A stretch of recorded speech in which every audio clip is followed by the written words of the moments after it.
Pride and Prejudice, Chapter 22. The Bennets were engaged to dine with the Lucases, and again during the chief of the day was Miss Lucas so kind as to listen to Mr. Collins. Elizabeth took an opportunity of thanking her. "It keeps me in good humour," said she, "and I am more obliged to you than I can express."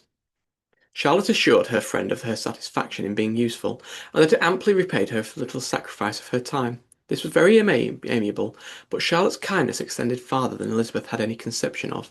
Its object was nothing less than to secure her from any return of Mr. Collins's addresses. By engaging them towards herself, such was Miss Lucas's scheme, and appearances were so favourable that when they parted at night she would have felt almost sure of success if he had not been to leave Hertfordshire so very soon.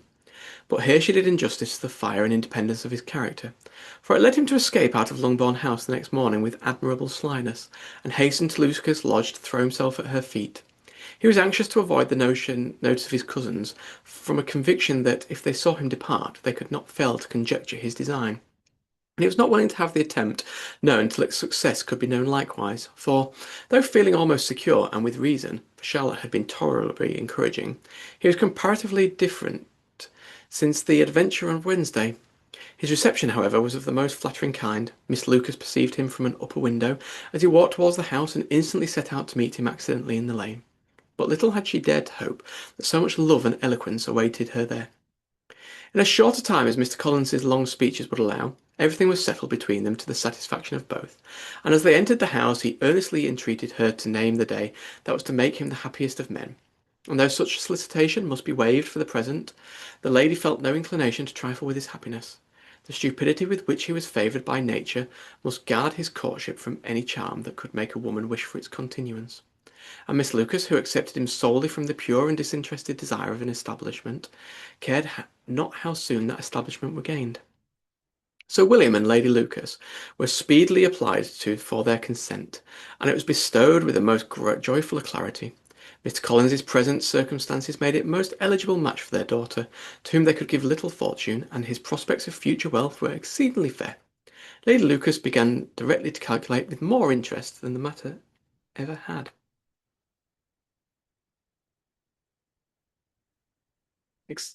Existed before. How many years longer? Mr. Bennet was likely to live, and Sir William gave it his decided opinion that wherever Mr. Collins should be in possession of the Longbourn estate, it would be highly expedient that both he and his wife should make their appearance at St. James. The whole family, in short, were properly overjoyed on the occasion. The younger girls formed hopes of coming out a year or two sooner than they might otherwise have done, and the boys were relieved from their apprehension of Charlotte's dying an old maid. Charlotte herself was tolerably composed. She had gained her point, and time to consider of it. Her reflections were in general satisfactory. Mr. Collins, to be sure, was neither sensible nor agreeable. His society was irksome, and his attachment to her must be imaginary, but still he would be her husband. Without thinking highly either of men or of matrimony, marriage had always been her object. It was the only honourable provision for well-educated young women of small fortune, and however uncertain of giving happiness, must be their pleasantest preservation from want. The preservative she had now obtained, and at the age of 27, without having ever been handsome, she felt all the good luck of it. The least agreeable circumstance in the business was the surprise it must occasion to Elizabeth Bennet, whose friendship she valued beyond any of that other person. Elizabeth would wonder, and probably would blame her, and though her resolution was not to be shaken, her feelings must be hurt by such a disapprobation. She resolved to give her the information herself, and therefore charged Mr. Collins, when he returned to Longbourn to dinner, to drop no hint of what had passed before any of the family. A promise of secrecy was of course very dutifully given, but it could not be kept without difficulty, for the curiosity excited by his long absence burst forth in such very direct questions on his return as may require some ingenuity to evade, and he was at the same time exercising great self-denial, for he was longing to publish his prosperous love.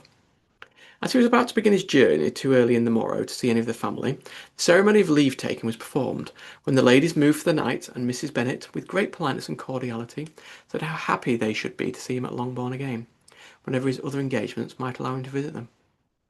"My dear madam," he replied, "this invitation is particularly gratifying, because it is what I have been hoping to receive, and you be very certain that I shall avail myself of it as soon as possible."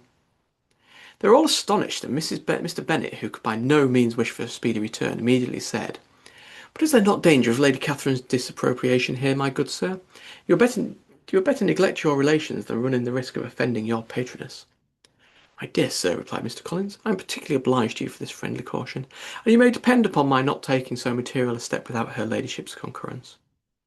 You cannot be too much on your guard, risk anything rather than her displeasure, and if you find it likely to be raised by your coming to us again, which I should think exceedingly probable, stay quietly at home and be satisfied that we shall take no offence.